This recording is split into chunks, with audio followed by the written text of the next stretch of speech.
Es un placer para mí, un privilegio el tomar la palabra, pero no es mi palabra la que voy a exponer, aunque lo diga en mis palabras, pero se trata de la palabra de Dios. En Filipenses capítulo 4, el apóstol Pablo tiene muy buenas sugerencias, admoniciones, consejos, exhortaciones, y podemos tomar cuenta de lo que Dios quiere para nosotros. Yo hace medio siglo que dejé el país y toda mi formación, aparte de haber estudiado aquí en el Otto Krause y en la UBA, un poco fui a Estados Unidos para cambiar la carrera más ministerial, con tinte de psicología clínica y integrada a la teología bíblica. Entonces, de ese punto de vista, cada vez que vengo a Argentina, me gozo y me aflijo, porque como un filósofo francés dijo, cuanto más las cosas cambian, más permanecen iguales.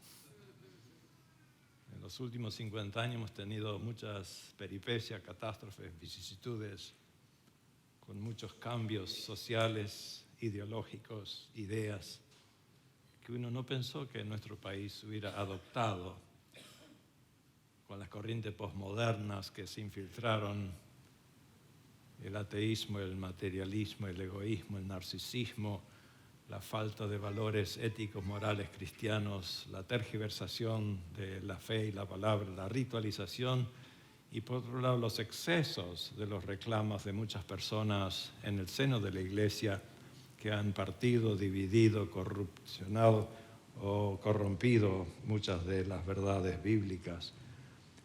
¿Cómo hacer frente a los desafíos de la vida? ¿Cómo no tener afán, cuidado, ansiedad?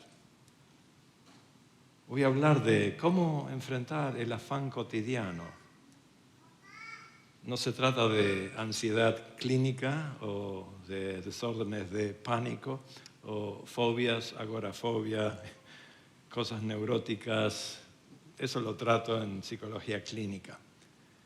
Pero en Filipenses 4, Pablo tiene en mente los afanes, los cuidados, las ansiedades diarias, cotidianas, comunes. El afán y la ansiedad es simplemente lo que tenemos en mente. La ansiedad es un fenómeno natural, existencial, universal.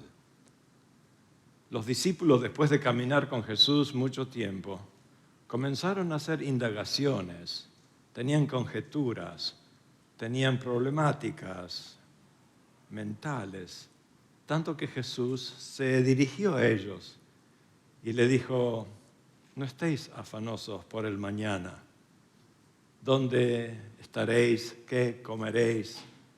¿Con qué os vestiréis? Las gentes tienen cuidado de estas cosas.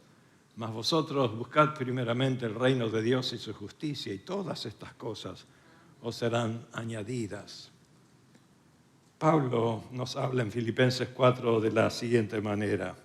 Comienza diciendo, regocijaos en el Señor siempre. Otra vez os digo, regocijaos. Vuestra gentileza sea conocida de todos los hombres. Y después añade, el Señor está cerca.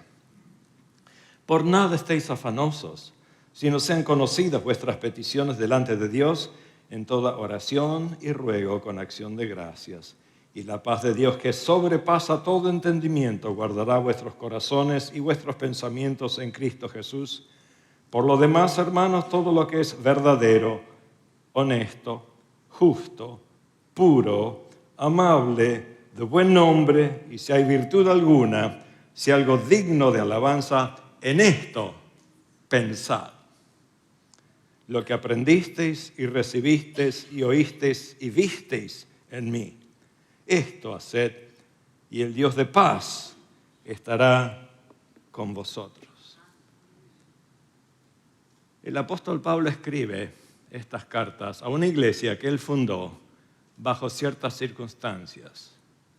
¿Qué circunstancias? En la ciudad de Filipos, en Grecia, hace 2000 años atrás, bajo el Imperio Romano, donde había muchos judíos, la mayoría gentiles, la mayoría griegos, macedonios, pero también en Filipos gente local compaginada con otras culturas, con mucha población que eran esclavos, con las persecuciones del emperador, los embates del Imperio Romano, las acusaciones, el acoso hacia los cristianos. Vivían con bastante ansiedad, con bastante terror por haber aceptado a un Mesías que para los judíos era ofensivo y para los griegos era locura. No cabían en esta cultura, no cabían en la otra cultura, eran marginados, desechados, tildados de imbéciles, incautos, necios, idealistas, herejes y cuantas cosas más. Tenían razones para afligirse, para tener ansiedad y afán. Y Pablo les escribe. Y muchos de ellos se acuerdan cómo empezó la iglesia. La empezó Pablo, terminó preso y siendo azotado y en el cepo, cantando himnos a medianoche. Las rocas se partieron, temblaron, la cárcel se abrió, los presos fueron libres. El carcelero de Filipos sacó la espada para matarse, para suicidarse, porque era algo inaudito que se le escapara todo esto de sus manos y de su control. Estaba algo inaudito para él, cómo estas cosas están pasando, súper o sobrenaturales. Y Pablo, ahí nomás, dije, quédate tranquilo, estamos todos acá. Pero él cae de rodillas y hace la gran pregunta, ¿qué es menester que yo haga para ser salvo? Y la respuesta clásica, cree en el Señor Jesucristo y tú y tu casa serán salvos. Se arrodilla. A medianoche levanta la señora y dice, ¿qué pasa? Hay 2 personas acá que te van a anunciar un mensaje. ¿A qué hora? A la medianoche. Despertar a los chicos. ¿Para qué? Para que ellos también escuchen. Y ahí le dieron una lección de catequismo en unos minutos. Prepararon agua y los bautizaron. Violaron todas las normas de las asambleas de Dios. Sepan eso. Porque la verdad somos de las asambleas de Dios, pero más somos del Dios de las asambleas. Entonces los bautizaron y así comenzó la iglesia. El primer convertido era el carcelero y después su señora y sus hijos. Y se desparramó la iglesia y después de varios años Pablo le escribe la carta. ¿Desde dónde? Desde otra prisión. ¿Será posible que este apóstol se pasaba de cárcel en cárcel? Y no era porque reo o malhechor o ladrón, homicida. Era por predicar a Cristo Jesús como su Señor. Cuando le escribe a los Efesios, le dice, os ruego que andéis dignos de la vocación con la cual fuisteis llamados, capítulo 4, verso 1, desde la prisión. Y no dice, Pablo, prisionero del César. Y no dice, por cuya causa soy un mártir y una víctima. Pablo nunca se definió como mártir, ni como víctima, ni como codependiente, o pobretón, o pasivo.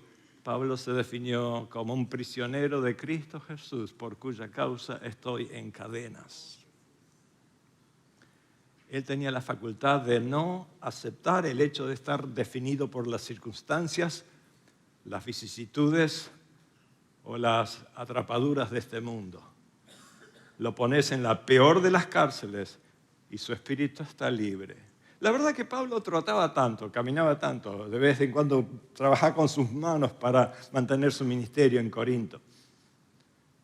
Él dependía del Señor, él dependía también de lo que él puede hacer por el Señor. Él no pensaba en lo que el Señor podía darle a él. Él no venía, dame esto, dame esto, dame. No, él dice, ¿qué puedo dar? ¿Qué puedo hacer? Pensalo bien. En vez de decir, ¿qué es lo que Argentina puede hacer por mí? Si reversás el dicho, ¿qué yo puedo hacer por mi país? ¿Qué puedo hacer por mi provincia? ¿Qué puedo hacer por mi iglesia? ¿Qué puedo hacer por Cristo Jesús? ¿Qué puedo dar? Porque más vale dar que recibir, según Jesús. Pablo era un dador. Y desde la cárcel, como no tenía tiempo para escribir cartas, porque siempre estaba trabajando, trotando, discipulando, haciendo esas cosas que solo un apóstol hace, Dios permitía que vaya a la cárcel. Ahora Pablo tiene tiempo para pensar, para compaginar, hace los métodos deductivos, inductivos, abductivos y compone, registra. Es un perito arquitecto que tiene la visión de la iglesia en su mente, el plan arquitectural eterno de Dios, y se lo dice a los Efesios en el capítulo 1 y 2. Y tiene ese plan de cómo Dios maneja las cosas y quiere comunicarle a los libres algo. Imagínate, todos están libres y un prisionero le dice, muchachos, gócense en el Señor. Les escribe para confortarlos, para animarlos, para ayudarles. Es al revés la cosa. Nosotros pensamos un prisionero está depresivo, desanimado, rabioso, rayando las paredes con las uñas. No, Pablo no raya las paredes con las uñas. Pablo escribe la palabra de Dios que hoy leemos. Después de 2000 años, su palabra sigue impactando a todos los libres desde una prisión, porque su espíritu no está preso. Su espíritu está libre en el Señor. Y Pablo nos dice, no estéis afanosos, porque el Señor sabe. El verso 5 dice, el Señor está cerca. Ten esa premisa en mente. El verso 9 dice, el Dios de paz estará con ustedes. Y después el verso 6, 7, la paz de Cristo que gobierna y sobrepasa todo entendimiento guardará vuestros corazones. Primeramente tenemos que tener una relación personal con Cristo y conocerlo a Él, no solamente acerca de Jesús.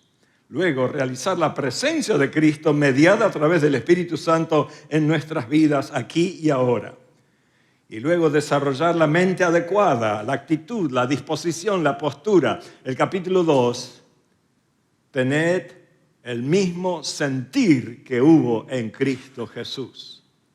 Tener esa disposición mental en la cual los pensamientos, los razonamientos, los debates, las conjeturas, las atribuciones de significado, las percepciones, el aprendizaje, la memoria, el juicio, las decisiones, los procesos emotivos, la empatía, la disposición de amar y de servir, la motivación, todo es canalizado, centrado en Cristo. Tened esa mente de Cristo Jesús. A los romanos dice, renovad vuestra mente para ser transformados.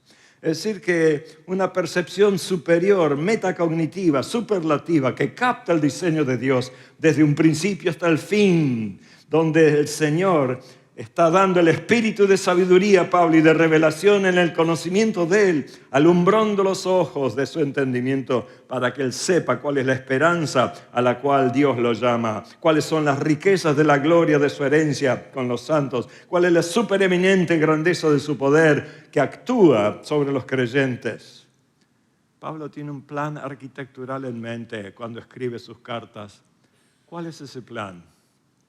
Que las cosas no pasan por accidente, que Dios no es reactivo, sino proactivo, que Dios no es un mecánico que arregla algo que se descompuso. Él lo diseñó antes que se descomponga. Si se descompuso es por la voluntad humana que metió la pata en el jardín del Edén. Dios tiene en su perspectiva algo que nosotros decimos, Él es alguien que ha hecho todo lo posible para que nosotros podamos ser salvos en su presencia. Es decir, que Él se las arregla para que nosotros podamos vivir de acuerdo a su voluntad. Aquí está el plan eterno de Dios, que es el Señor, el cual en su mente arquitectural nos ha preformado. ¿Sabe lo que hace un arquitecto? Un arquitecto comienza a elaborar un plan antes de poner el primer ladrillo. No hay nada malo con ser albañil. Yo aprendí a poner ladrillos, a construir, le ayudé a mi papá a construir un edificio, todo eso. Pero a mí me gustaba estudiar más una ingeniería civil, una especie de arquitectura para diseñar antes de construir, antes de poner el primer ladrillo, el primer clavo, la primera cosa. En la mente de Dios, Él forjó un plan eterno que nos incluyó a nosotros antes de la fundación del mundo. Y en ese plan, en Efesios 1, le plugo a Dios hacer las cosas según el beneplácito de su voluntad. Y en la mente de Dios, aún Cristo ya estaba crucificado por nosotros antes que nosotros nazcamos o pequemos. Imagínate que cuando Dios hace a Adán y Eva, Él no se come las uñas diciendo, ojalá que no pequen, ojalá que no pequen. Pecaron, ¿y ahora qué hacemos? Hay que mandar a alguien para que los salve. Así no es Dios. Dios ha inmolado a Cristo antes de la fundación del mundo, el plan de redención que Él trazó sabiendo lo que nosotros vamos a hacer. Hemos sido preformados en la mente de Dios según la imagen de Jesucristo. Después Cristo viene a la imagen del ser humano, pero nosotros somos la imagen de Dios expresada en la tierra. En su tiempo nos ha formado en el jardín de Edén y en el vientre de nuestra madre. Pero en su tiempo hemos pecado y hemos sido deformados por la acción desobediente de alejamiento de Dios y la transgresión de sus promesas. Él no nos dejó ahí, Él nos ha informado de un evangelio en Génesis capítulo 3. La simiente de la mujer vendrá y redimirá a la simiente del ser humano. Dios iba a mandar a Cristo, aún en Génesis capítulo 3. Y después nos ha formado, reformado, porque Él nos ha regenerado y nos ha hecho nuevas criaturas. Y no nos dejó ahí, nos ha transformado, según Romanos capítulo 12, y ahora nos está conformando a la imagen de Jesucristo. No sé si sigues mi argumento.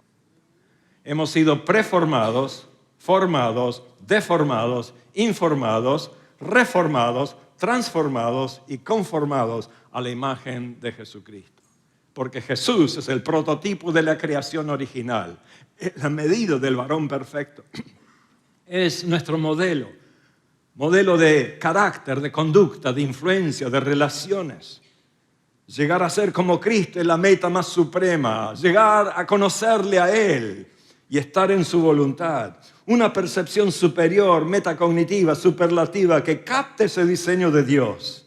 Adán y Eva hasta nosotros. Desde la creación, el caos, la redención, la actualización, la consumación de las cosas.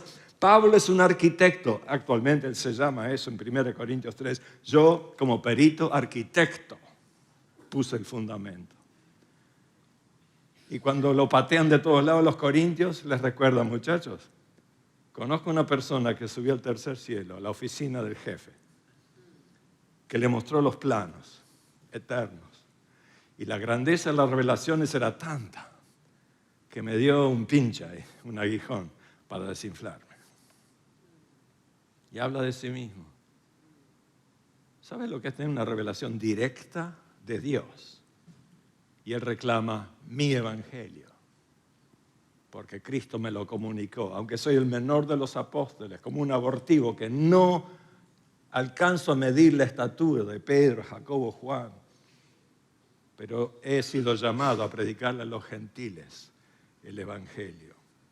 Y él ora por los efesios, que le dé espíritu y sabiduría, revelación, para que sepan la esperanza, porque él tiene ese plan de salvación en mente. No dependemos entonces nosotros de nuestra capacidad de ser y hacer lo que Dios hace, porque Dios nos ha dado pruebas de su Espíritu. Jesús dijo, yo me voy, pero Él va a venir, el Espíritu Santo. Cuando Él venga, Él os enseñará, Él os redarguirá, Él os conformará a mi voluntad, Él les recordará las cosas que yo os he dicho, Él estará con ustedes y en ustedes. Dije ayer en el instituto que a veces no tengo tiempo para ir a un restaurante y llevo un sándwich a la oficina. Y el sándwich está conmigo hasta el mediodía. Pero el mediodía está en mí y hace una diferencia tremenda. El Espíritu está entre nosotros, con nosotros y en nosotros. Y no dependemos de estrategias, de mecanismos de ayuda, de amuletos o de talismanes.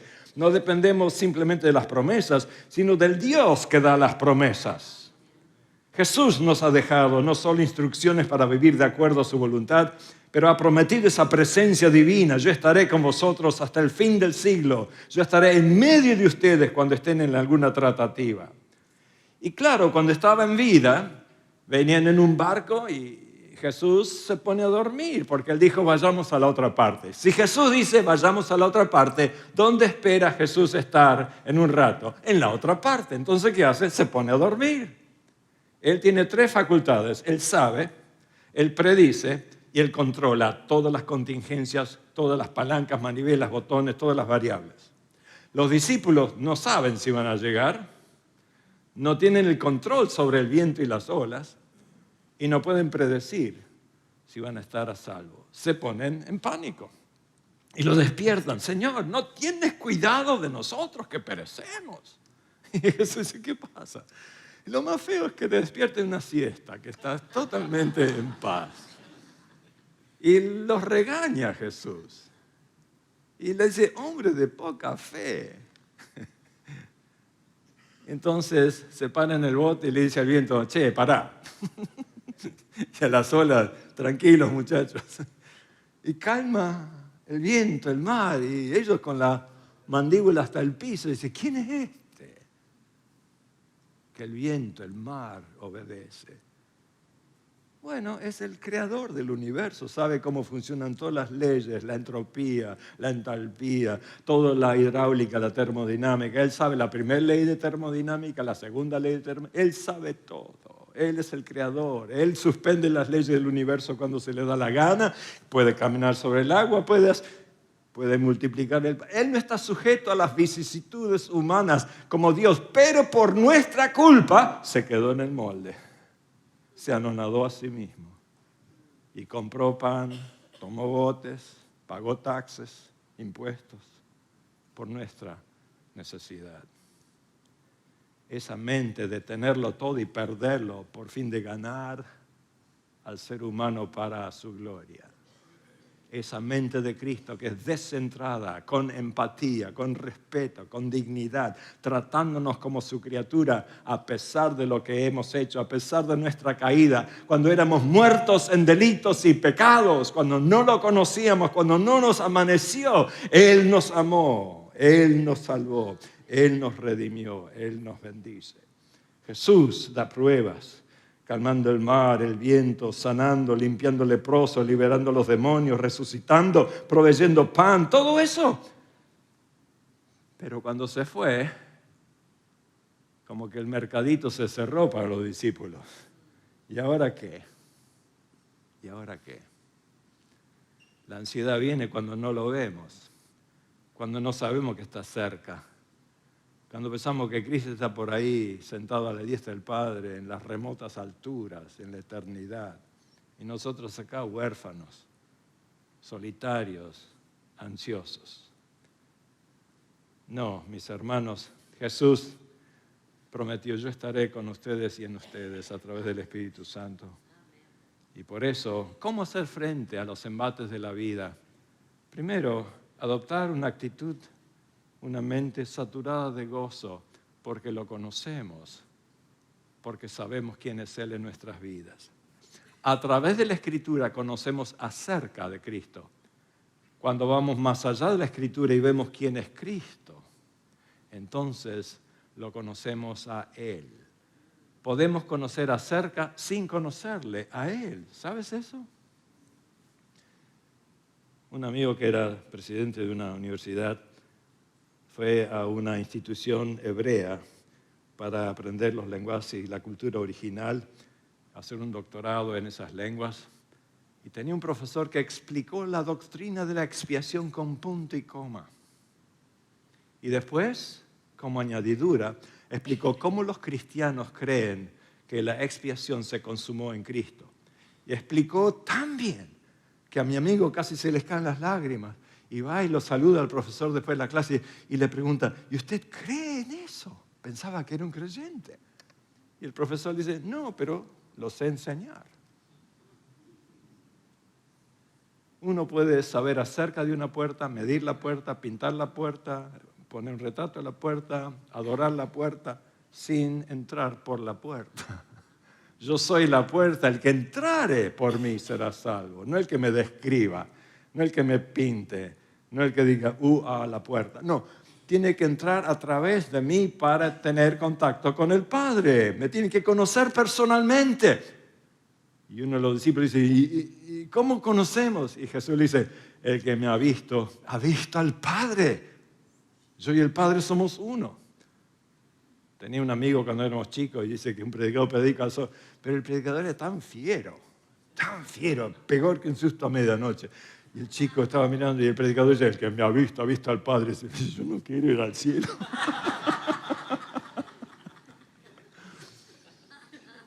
Y el mismo predicador dice, un poquito y me veréis, otro poquito no me veréis. Se rajó el piso y se cayó y no lo vieron más. La cuestión es que nosotros tenemos que decir, el que vio a Cristo, en él habita corporalmente la plenitud de la deidad.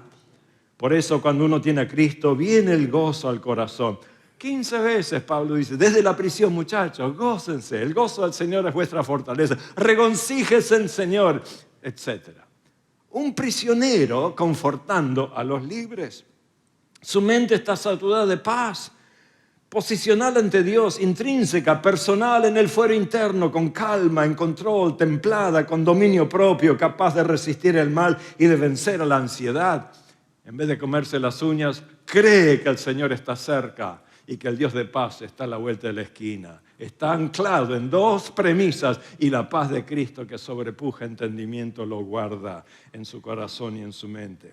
Una mente armada de fe, de confianza, una mente armada de empatía, de amor, de paciencia, tolerancia a la ambigüedad, una mente llena de gratitud, una mente positiva, todo lo que es verdadero, sin dobleces, inerrante, certero, sin tergiversación, todo lo que es honesto, noble y recto, todo lo que es justo, todo noble, recto ante los ojos de Dios, imparcial, equitativo, puro, sin alteraciones, sin contaminación, santo y sin mancha, todo lo amable, todo lo cuidado, todo lo afectivo, con respeto placentero, todo lo de buen nombre, de reputación admirable, si hay virtud alguna, con excelencia moral, ética, apuntando a la perfección, si hay algo digno de alabanza, lo que merece reconocimiento, recomendación y honra, en esto pensad.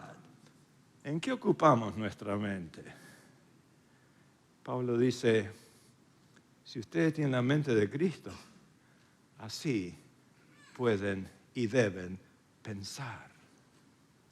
Qué lástima que nuestra mente muchas veces está embutida, temerosa, opaca, obtusa, distorsionada, tergiversada, miópica, con escotosis, y nuestra mente no va muy lejos. Es parcial, es precaria, no comprende las cosas de Dios. Jesús un día le dice a los muchachos, tengo tanto que decirles y ustedes no lo pueden sobrellevar.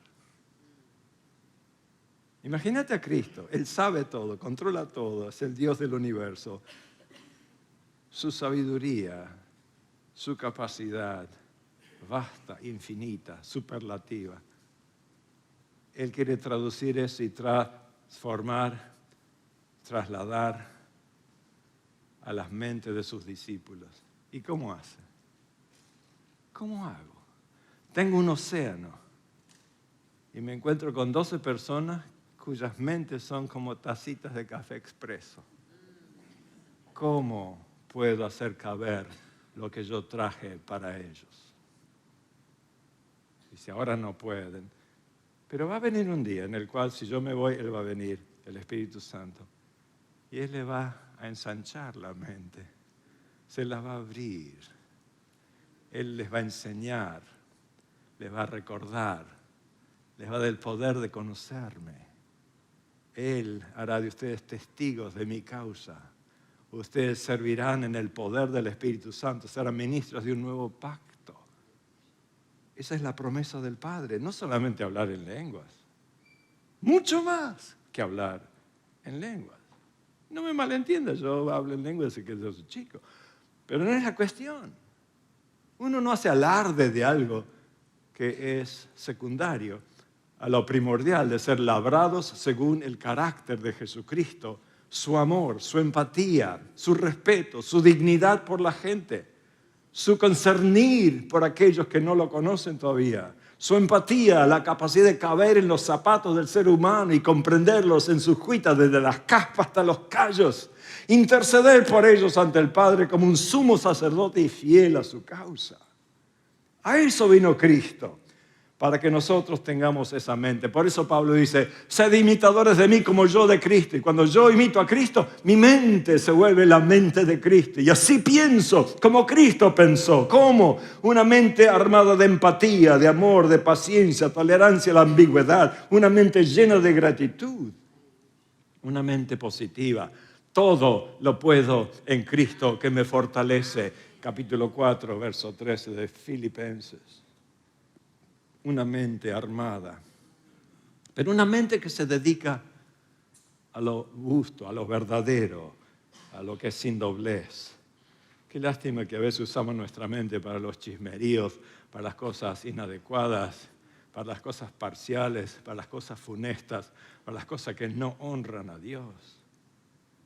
Nuestra mente se vuelve como una cañería herrumbrada, como un radiador que nunca le cambiamos el agua por años. Y cuando echamos agua acá sale todo el agua herrumbrada porque está llena de lo que se ha acumulado a través del tiempo. Pablo dice, renovad vuestra mente hasta que salga agua limpia. En la tecnología de las computadoras, si ponemos basura acá, sale basura del otro lado, porque procesamos basura.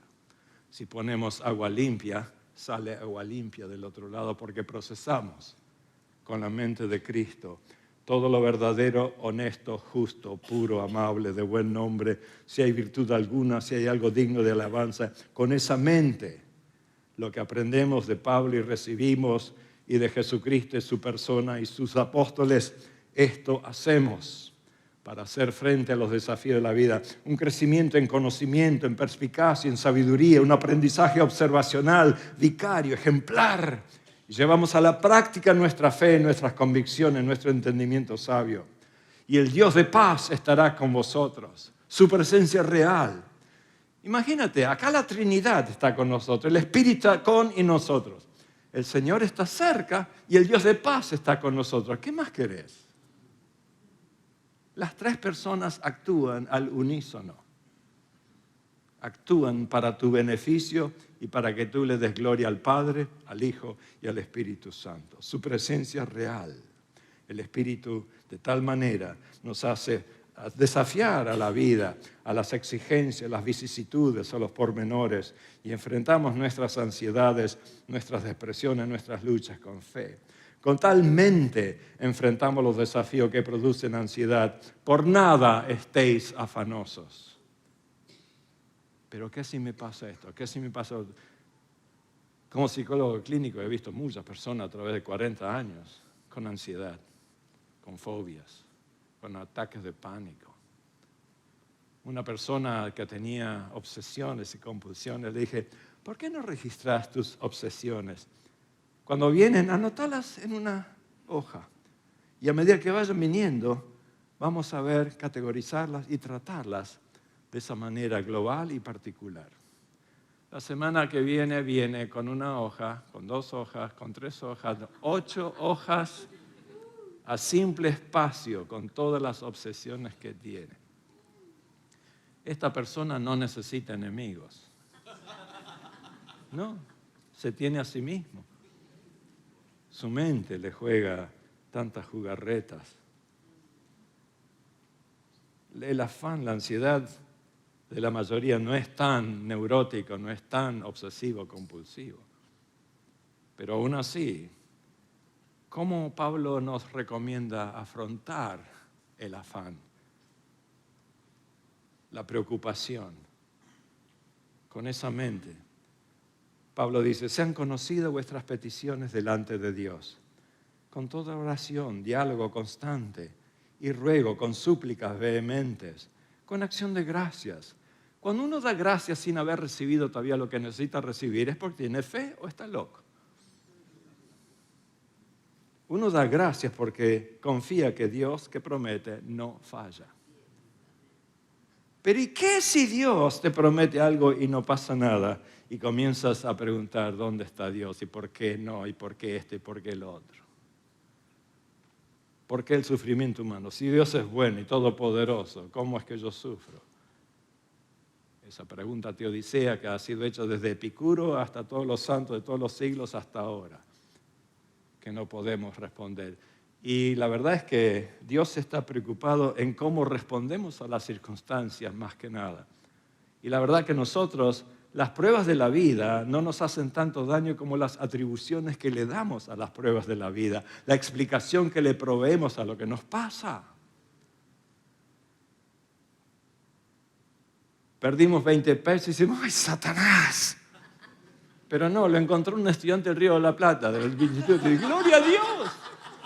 ¿En qué quedamos? ¿Es Satanás o es Dios el que te hizo perder los 20 pesos? Se hace un agujero en el techo, ¡Satanás! No, capaz que Dios que quiere que mires para arriba de vez en cuando y que te acuerdes de Él cuando estás en las malas.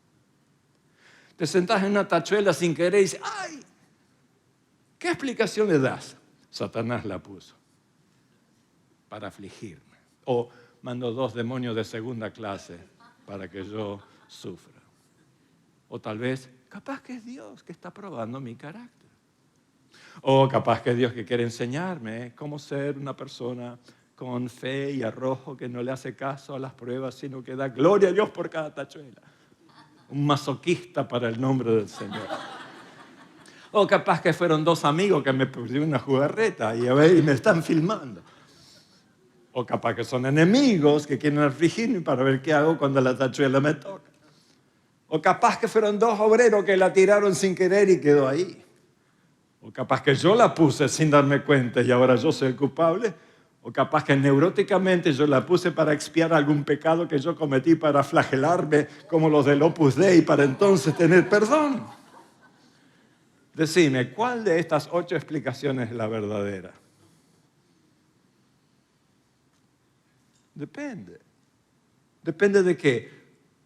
De la actitud mental que tienes para darle atribuciones de significado a la realidad cuando no la comprendes, cuando no sabes. Cuando los amigos de Job vienen, ellos dicen, es porque esto, porque 40 capítulos de filosofías existencialistas, de causa y efecto, de lógica lineal y cuántas cosas más, y todo le erraron al blanco.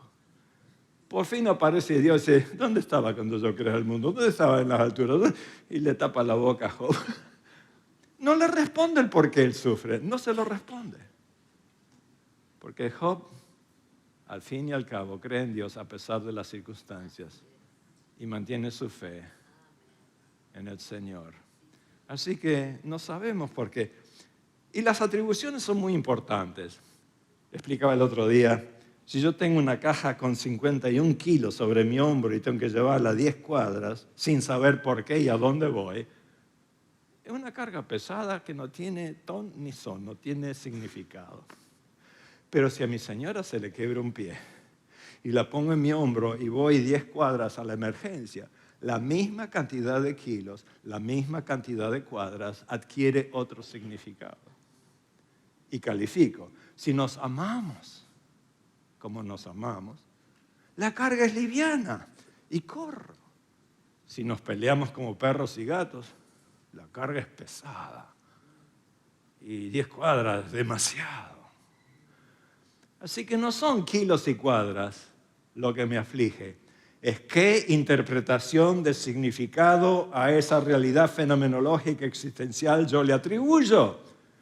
Entonces, antes de proferir juicio, cuando no sabes lo que te pasa, es mejor que con ruego, petición y acción de gracias hagas notorias tus peticiones y decirle: Señor, yo ni tengo idea de lo que está pasando, pero tú sabes. Yo quiero serte fiel, yo quiero saber que estoy respondiendo bien. En vez de ser reactivo, quiero ser proactivo.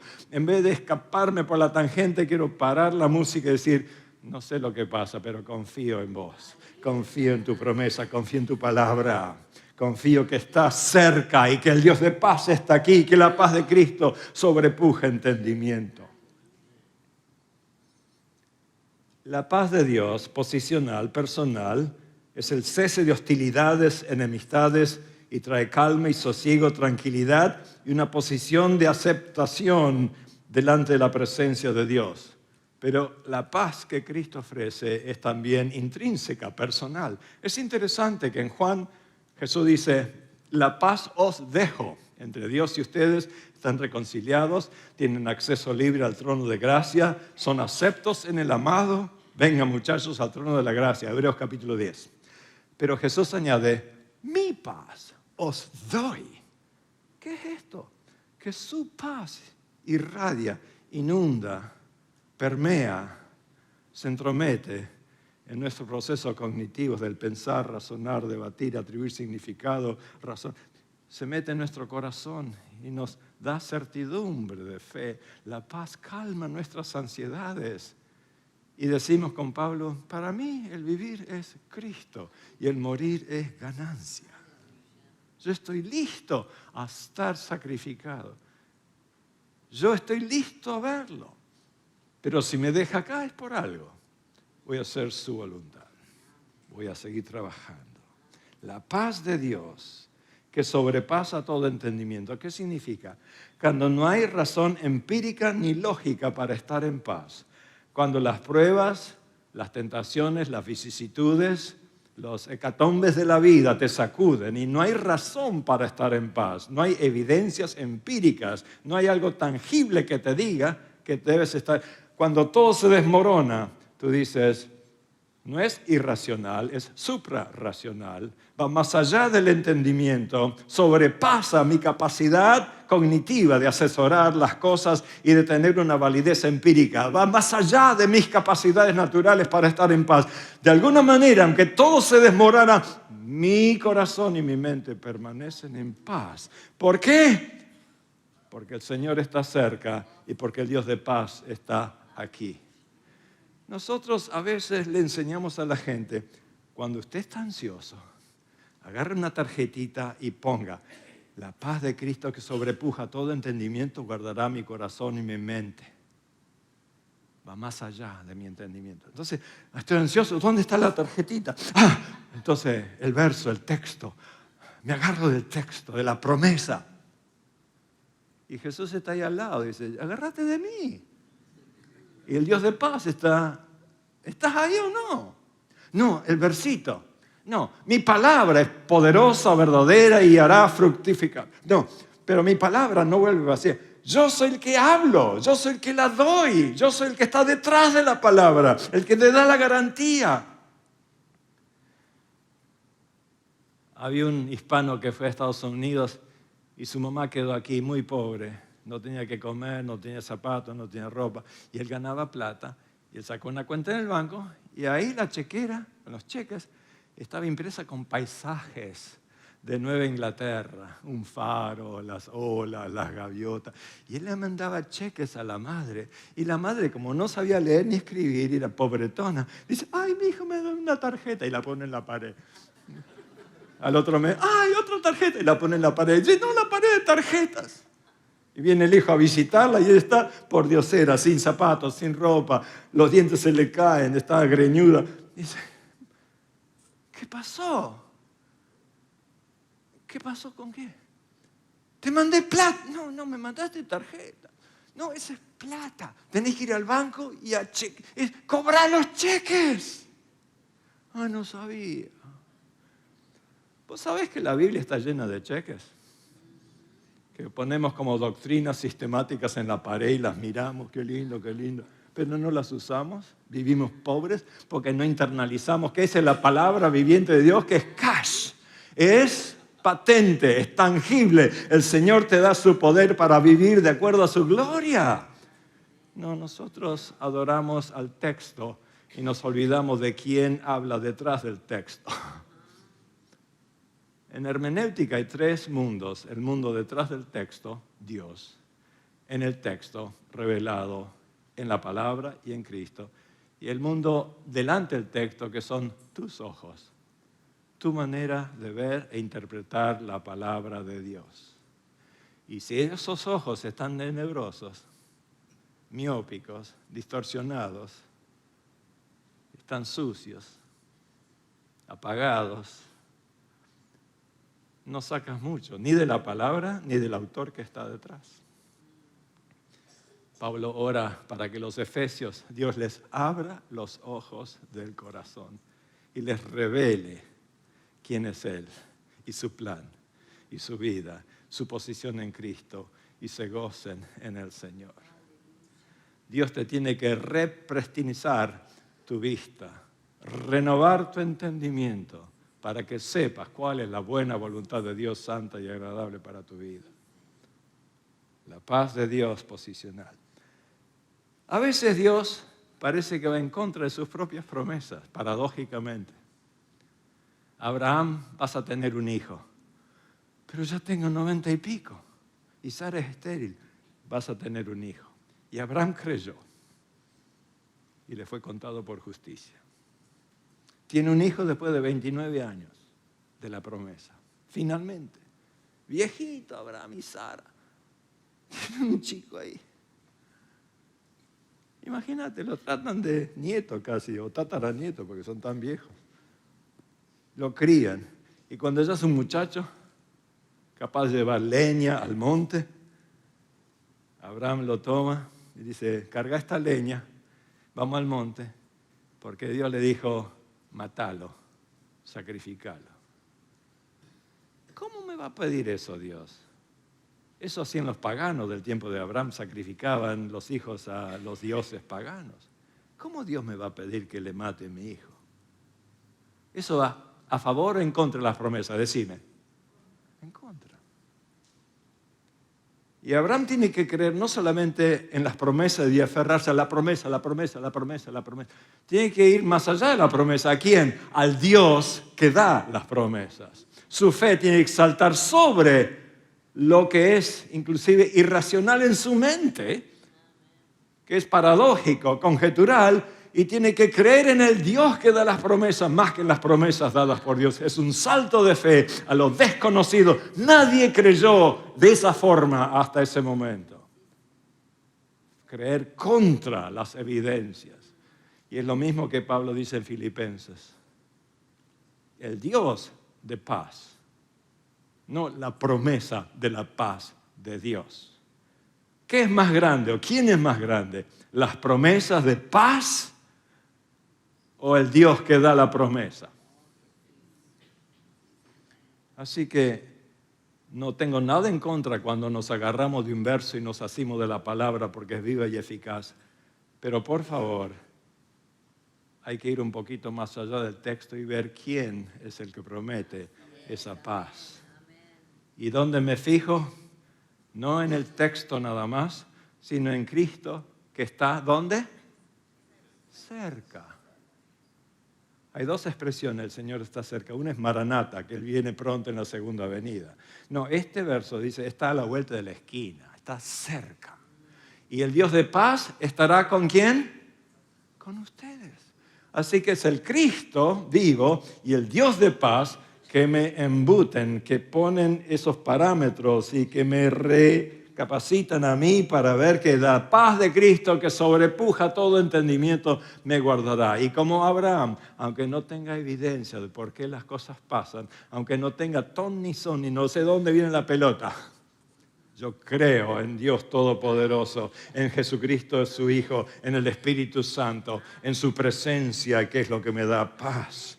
Esa paz que sobrepasa suprarracional un control proactivo que guarda mi corazón como un centinela en un fuerte y hace que mis emociones estén bajo control, que los sentimientos sean decididamente regulados bajo el dominio propio. El fruto del Espíritu Santo es no solamente amor, gozo, paz, bondad, etcétera, sino también dominio propio. ¿Qué es el dominio propio? Ejercer un control ejecutivo, metacognitivo y controlar nuestro afecto, nuestras emociones, nuestras reacciones y responder con paz, con calma, con seguridad, deliberadamente en el nombre del Señor. Desarrollar actitudes, hacer decisiones, aprender, memorizar. En Cristo Jesús estamos guardados. Y esta es la última mención de Pablo desde su prisión en la segunda carta a Timoteo, cuando ya está guardando su ejecución en manos de César. Y no es un filósofo que escribe desde la colina de Marte en Atenas, no es un monje que escribe desde un claustro meditativo, es un prisionero solitario, con frío, con una celda subterránea, oscura y húmeda. Y él dice, por lo cual padezco esto, pero no me avergüenzo, porque yo sé a quién he creído.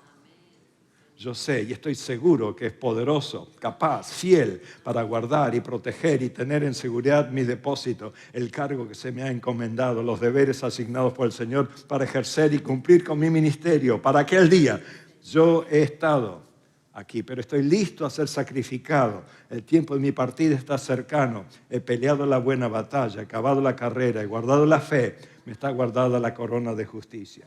Una mente con aguante, con capacidad de recuperación, una mente que no es frágil.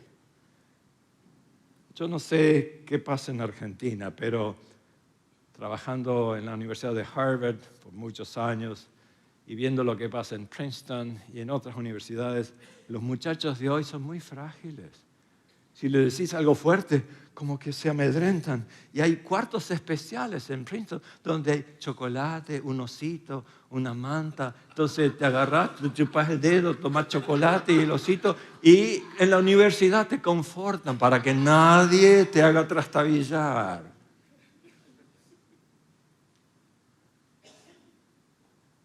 Son muy pretenciosos los estudiantes y quieren que les demos todo. Y que los mimemos como que son bebés, cuando deberían ser antifrágiles y tener la mente de Pablo, guerrera, de aguante, de fe, de paz, acrisolada por las pruebas, haciendo frente a la vida, desarrollar esa mente apropiada.